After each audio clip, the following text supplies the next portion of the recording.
Номер 34-ші орта мектебінің 9-шы сынып білім алушысы Курбанова Амина. Абай Құнанбаевтың 175 жылдығына орай Абай атамыздың 37-ші қара сөзін сізге ұсынамын. Адамның адамшылығы істі бастағандығынан білінеді. Қалайша бітіргендігінен емес, көңілдегі көрікті ой аузынан шыққанда өңі қашады. Хикмет сөздер өзімшіл наданға айтылғанда, көңіл уағаны да өшкені де болады. Кісіге біліміне қарай болыстық қыл, татымсызға қылған болыстық адамды бұзады. Әкесінің баласы адамның дұшпаны, адамның баласы бауырың.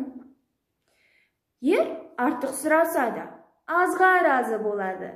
Ес, аз сұрар, артылтып берсең де разы болмас.